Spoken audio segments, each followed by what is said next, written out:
Hello friends, welcome to our channel. Friends, మనకి ఆంధ్రప్రదేశ్ రాష్ట్రంలో కొత్తగా ఎటువంటి రాత పరీక్ష లేకుండా ప్రభుత్వ సంస్థలో ఉద్యోగాలకి సంబంధించి నోటిఫికేషన్ రిలీజ్ అయింది. 10th క్లాస్లో వచ్చినటువంటి మార్కుల ఆధారంగానే డైరెక్ట్గా సెలక్షన్ చేస్తున్నారు.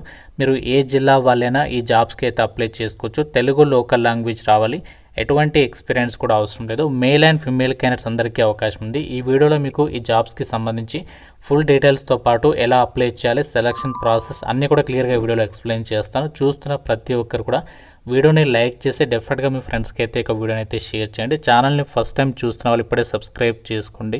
జాబ్ డీటెయిల్స్లోకి వెళ్లే ముందు మీకు ఒక ఇంపార్టెంట్ అప్డేట్. రైల్వే శాఖలో మనకి ఎటువంటి రాత పరీక్షలు లేకుండా ఫుడ్ చెకింగ్ చేసేటువంటి ఉద్యోగాలకి నోటిఫికేషన్ రిలీజ్ అయింది. ఆల్రెడీ జాబ్స్ గురించి మన ఛానల్లో కంప్లీట్ డీటెయిల్స్తో వీడియో అప్లోడ్ చేస్తాను. ఇంకా చూడని వారు ఇక్కడ మీకు పైన కార్డ్స్లో లింక్ ఇస్తున్నాను.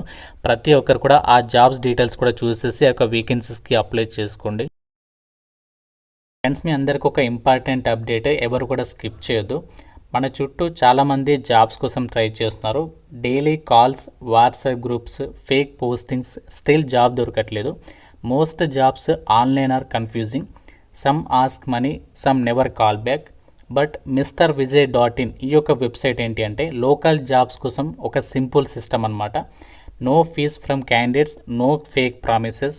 When a nearby job is ready, they call you directly.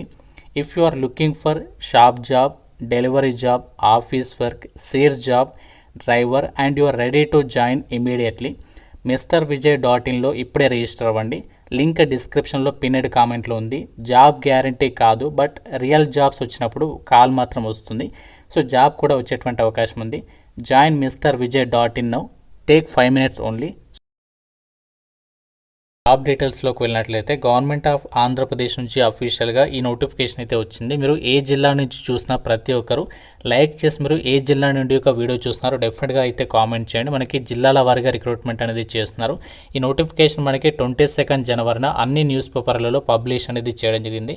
And applications వచ్చేసి మనకి ఆల్రెడీ స్టార్ట్ అయ్యాయి. లాస్ట్ డేట్ 31 జనవరి వరకు అప్లై చేసుకోవచ్చు. అప్లికేషన్స్ ఎటువంటి ఎగ్జామ్ ఉండదని చెప్పాను కదా. మనకి అప్లికేషన్స్ ఎలా షార్ట్ లిస్ట్ చేస్తారంటే మీ క్వాలిఫికేషన్లో వచ్చిన మార్కుల ఆధారంగా అభ్యర్థుల్ని షార్ట్ లిస్ట్ చేస్తారు. ఆ ప్రాసెస్ అనేది February 1 నుంచి 5 వరకు అయితే జరుగుతుంది.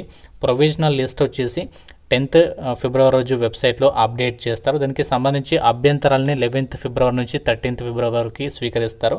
ఫైనల్ మెరిట్ లిస్ట్ వచ్చేసి మనకి సెలక్షన్ లిస్ట్ పబ్లికేషన్ వచ్చేసి 16th ఫిబ్రవరి రోజు వెబ్సైట్లో అప్డేట్ చేస్తారు. ఫైనల్గా మనకి 18th ఫిబ్రవరి రోజు ఆ యొక్క రిజల్ట్స్ డిక్లేర్ చేస్తారు. మీకు డైరెక్ట్గా అపాయింట్మెంట్ ఆర్డర్స్ వచ్చేసి ఎప్పుడు ఇస్తారంటే 20 ఫిబ్రవరి రోజు మీకు జాయినింగ్ లెటర్స్ అనేవి సెలెక్ట్ అయిన వాళ్ళకి ఇవ్వడం జరుగుతుంది. ఈ విధంగా మీకు చాలా త్వరగా సెలక్షన్ ప్రాసెస్ అనేది కంప్లీట్ చేస్తున్నారు. వితిన్ 20 డేస్లోనే మీకు సెలక్షన్ అయ్యేటువంటి జాబ్ నోటిఫికేషన్ కాబట్టి ఇంట్రెస్ట్ ఉన్న ప్రతి ఒక్కరు కూడా ఈ జాబ్స్ని అయితే మిస్ చేసుకోకుండా ప్రతి ఒక్కరు కూడా అప్లికేషన్స్ పెట్టుకునే ప్రయత్నం చేయండి. అయితే నోటిఫికేషన్ ద్వారా ఏమేమి ఉద్యోగాల్ని భర్తీ చేస్తున్నారంటే మనకి చాలా రకాల వేకెన్సీస్ ఉన్నాయి. ముందుగా ఇక జాబ్స్కి అప్లై చేయడానికి ఏజ్ లిమిట్ అయితే చూద్దాము. సో ఇక జాబ్స్కి అప్లై చేయడానికి ఏజ్ లిమిట్ January 1, 2026 కల్లా మీకు మినిమం 18 నుంచి 42 ఇయర్స్ లోపు ఏజ్ ఉంటే సరిపోతుంది. ఒకవేళ మీరు SC, ST, BC, EWS వాళ్ళైతే 47 ఇయర్స్ వరకు అప్లికేషన్ చేసుకోవడానికి ఛాన్స్ ఉంది. ఎక్స్ సర్వీస్ మెన్ వాళ్ళకి 3 years age relaxation, physically handicapped వాళ్ళకి 10 ఇయర్స్ ఏజ్ రిలాక్సేషన్స్ ఉంటాయని చెప్పేసి కూడా ఇక్కడ రిక్రూట్మెంట్ డీటెయిల్స్లో ఇచ్చారు. అండ్ ఈ వేకెన్సీస్కి సంబంధించి అప్లై చేయడానికి అప్లికేషన్ ఫీ కూడా ఉంది. అండ్ ఇక్కడ వీళ్ళు నోటిఫికేషన్లోని వీళ్ళు అప్లికేషన్ ఫామ్ కూడా ప్రొవైడ్ చేస్తారు. చూపిస్తాను ఇక్కడ ఇదే నోటిఫికేషన్లో మీరు ఇక్కడ కొంచెం కిందికి స్క్రోల్ డౌన్ చేసినట్లయితే సో మీకు అప్లికేషన్ ఫామ్ అయితే కనిపిస్తుంది. ఇదే మనకి అప్లికేషన్ ఫామ్ అనమాట. సో ఈ అప్లికేషన్ ఫామ్ అనేది మీరు టోటల్గా మనకి 3 పేజెస్ అయితే ఉంది. ఈ 2 పేజెస్కి సంబంధించి ఇక అప్లికేషన్ పేజెస్ అనేవి మీరు ప్రింట్అవుట్ తీసేసుకొని అప్లికేషన్ ఫామ్లో మీరు రీసెంట్గా దిగినటువంటి latest coloured passport size photograph అనేది దీని మీద అతికించాల్సి ఉంటుంది. అతికించిన తర్వాత మీరు ఏ పోస్ట్కి అప్లై చేస్తున్నారో ఆ పోస్ట్ నేమ్ అనేది రాయాలి. తర్వాత మీ డీటెయిల్స్ అనేవి రాసేసి అప్లికేషన్ ఫామ్తో పాటు నేను చెప్పినటువంటి డాక్యుమెంట్స్ అన్ని కూడా అటాచ్ చేసి వాళ్ళకి అప్లికేషన్స్ అనేవి సెండ్ చేయాల్సి ఉంటుంది. ఇదే వీడియోలో మీకు ఆ ప్రాసెస్ని కూడా క్లియర్గా చూపిస్తాను. సో మీరు జాగ్రత్తగా వీడియోని ఎండింగ్ వరకు చూసే ప్రయత్నం అయితే చేయండి. అయితే జాబ్స్కి మీకు సెలక్షన్ ఎలా చేస్తారంటే ఎటువంటి రిటర్న్ ఎగ్జామినేషన్ అనేది ఏమీ కూడా కండక్ట్ చేయరు. అయితే సెలక్షన్లో మనకి టోటల్గా 100 మార్కులకి ఆ యొక్క అభ్యర్థులను అయితే షార్ట్ లిస్ట్ అనేది చేస్తారు. ఎలా షార్ట్ లిస్ట్ చేస్తారంటే మీ యొక్క ఎడ్యుకేషనల్ క్వాలిఫికేషన్లో వచ్చినటువంటి మార్కులకి 75% వెయిటేజ్ అనేది ఇస్తారనమాట. దాని తర్వాత మీరు ఆ యొక్క చేసినటువంటి వర్క్ ఎక్స్పీరియన్స్కి సంబంధించి అవ్వచ్చు, ఇంకా కోవిడ్-19 టైంలో కాంట్రాక్ట్గా కానీ అవుట్సోర్సింగ్గా కానీ అలాంటి వర్క్ చేసిన వాళ్ళకి కొన్ని వెయిటేజీ మార్క్స్ ఈ విధంగా కొన్ని క్రైటీరియా బేస్ చేసుకుని అభ్యర్థులను అయితే షార్ట్ లిస్ట్ అనేది చేస్తారనమాట. ఎటువంటి రిటర్న్ ఎగ్జామినేషన్ కానీ ఎటువంటి స్కిల్ టెస్ట్ కానీ ఏమీ కూడా కండక్ట్ చేయరు. అయితే జాబ్స్కి అప్లై చేయాలనుకున్నటువంటి క్యాండిడేట్స్ ఓసీ అలాగే బీసీ అభ్యర్థులు అయితే 300 rupees, SC ST physically handicapped వాళ్ళైతే 200 రూపీస్ ఆఫ్ అప్లికేషన్ ఫీజు అనేది మీరు ఎస్ఎంసీ రిక్రూట్మెంట్ విజయవాడ అని చెప్పేసి ఈ యొక్క పేరు మీద డీడీ తీసి డీడీ రిసిప్ట్ని అప్లికేషన్ ఫామ్కి అటాచ్ చేసి వాళ్ళకి పంపించాల్సి ఉంటుంది. ఎడ్యుకేషనల్ క్వాలిఫికేషన్స్ విద్యా అర్హత విషయానికి వచ్చినట్లయితే ఇక్కడ మనకి పోస్టుల వారిగా ఎడ్యుకేషనల్ క్వాలిఫికేషన్స్ ఇచ్చారు. ఇక్కడ మనకి ఏమేమి పోస్టులు ఉన్నాయంటే general duty attender serial number 4కి సంబంధించి చూడండి జీడీఏ అంటాము. సో ఇక జనరల్ డ్యూటీ అటెండర్ ఉద్యోగాలకి జస్ట్ మీరు 10th క్లాస్ అనేది పాస్ అయితే సరిపోతుంది, అప్లై చేసేసుకోవచ్చు. ఎలాంటి ఎక్స్పీరియన్స్ అవసరం లేదు, ఎలాంటి ఐటీఐ సర్టిఫికేట్తో కూడా పని లేదనమాట. జస్ట్ మీరు 10th పాస్ అయితే అప్లై చేసేసేయచ్చు. అండ్ అలాగే నర్సింగ్ ఆర్డర్లీ అని చెప్పేసి ఇక్కడ వేకెన్సీస్ ఉన్నాయి. దీనికి కూడా జస్ట్ మీరు 10th క్లాస్ అనేది పాస్ ఉండి ఫస్ట్ ఎయిడ్ సర్టిఫికేట్ అనేది ఎవరి దగ్గర ఎంత ఉంటుందో సో వాళ్ళు అప్లికేషన్ చేసేసుకోవచ్చు అనమాట. Successful completion of training in first aid course అంటే మీరు ఫస్ట్ ఎయిడ్ కోర్స్లో సక్సెస్ఫుల్గా ట్రైనింగ్ కంప్లీట్ చేసుకుని ఉండాలి. వాళ్ళు నర్సింగ్ ఆర్డర్లీ పోస్ట్లకి అయితే అప్లై చేసుకోవచ్చు.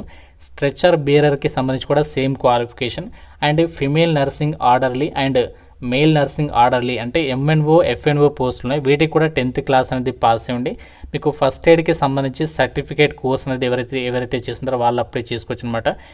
ఫిమేల్ నర్సింగ్ ఆర్డర్లీ పోస్టులకి ఓన్లీ ఫిమేల్స్ అప్లై చేసుకోవచ్చు, మేల్ నర్సింగ్ ఆర్డర్లీ పోస్టులకి ఓన్లీ మేల్స్ అయితే అప్లై చేసుకోవచ్చు అని చెప్పేసి ఇక్కడ సో జాబ్ డీటెయిల్స్లో వాళ్ళే క్లియర్గా అయితే మెన్షన్ అయితే చేస్తున్నారు. ఈ నోటిఫికేషన్ ఎక్కడి నుంచి వచ్చిందంటే ఆంధ్రప్రదేశ్లో మనకి ఇక్కడ office of the principal government Siddhartha medical college నుంచి అయితే నోటిఫికేషన్ రిలీజ్ అయింది. ఈ రిక్రూట్మెంట్కి సంబంధించి మీరు ఏ జిల్లా వాళ్ళైనా సరే అప్లై చేసుకోవచ్చు, అందరికీ కూడా ఈక్వల్ ఆపర్చునిటీ ఉంటుంది. లాస్ట్ డేట్ ఆల్రెడీ చెప్పాను కదా 31st జనవరి వరకు మీరు అప్లై అయితే చేసుకోవాలి. మీరు అప్లికేషన్ ఫామ్ డౌన్లోడ్ చేసుకుని అందులో మీ డీటెయిల్స్ అన్ని ఫిల్ చేసి అప్లికేషన్ ఫామ్తో పాటు మీ జిరాక్స్ కాపీస్ ఎడ్యుకేషనల్ క్వాలిఫికేషన్కి సంబంధించి అన్నీ కూడా అటాచ్ చేసేసి ప్రతి జిరాక్స్ కాపీ పైన మీ సిగ్నేచర్ అనేది పెట్టేసేసి వాళ్ళు ఇక్కడ ఇచ్చినటువంటి అడ్రస్కి అయితే మీరు అప్లికేషన్స్ పంపించాలి. అప్లికేషన్స్ పంపాల్సినటువంటి అడ్రస్ వచ్చేసి office of the principal government Siddhartha medical college Vijayawada of the erstwhile Krishna district concern అని చెప్పేసి ఇచ్చారు. ఈ యొక్క అడ్రస్కి మీరు అప్లికేషన్స్ అనేవి సెండ్ చేయాల్సి ఉంటుంది. షార్ట్ లిస్టెడ్ క్యాండిడేట్స్కి వాళ్ళే మీకు కాల్ చేసి మరిన్ని డీటెయిల్స్ అయితే ఎక్స్ప్లెయిన్ చేస్తారు. ఇక్కడ వేకెన్సీస్ డీటెయిల్స్ని కూడా ఇచ్చారు అండ్ సాలరీ డీటెయిల్స్ని కూడా మెన్షన్ చేయడం జరిగింది. Male and female nursing orderly పోస్టులకి అన్ని పోస్టులకి కూడా 15,000 per month సాలరీ అనేది ప్రొవైడ్ చేస్తున్నారు. ఇవన్నీ కూడా మనకి అవుట్సోర్సింగ్ ప్రాతిపదికన భర్తీ చేసినప్పటికీ కూడా ఎవరికైతే అర్జెంటుగా మాకు జాబ్ నీడ్ ఉంది అని చెప్పేసి ఎవరైతే అనుకుంటున్నారో ఆంధ్రప్రదేశ్లో సో వాళ్ళకి మాత్రం ఇది ఒక బెస్ట్ ఆపర్చునిటీ అని చెప్పుకోవచ్చు. చాలా త్వరగా మీకు సెలక్షన్ ప్రాసెస్ అనేది కంప్లీట్ చేసి ఈ యొక్క వేకెన్సీస్కి అయితే ఎంపిక చేస్తున్నారు.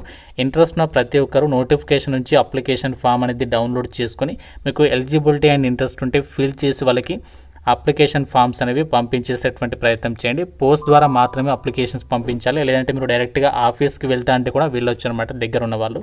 సో ఇది మనకి నోటిఫికేషన్ డీటెయిల్స్. ఏమైనా డౌట్ ఉంటే ఈ జాబ్స్కి సంబంధించి నాకు కామెంట్ రూపంలో అయితే అడగండి. ప్రతి ఒక్కరు కూడా లైక్ చేసి మీ ఫ్రెండ్స్లో ఎవరికైతే జాబ్ నీడ్ ఉందో వాళ్ళకి డెఫినెట్గా షేర్ చేసి హెల్ప్ చేయండి. ఛానల్ని సబ్స్క్రైబ్ చేసుకోండి. Thank you so much guys.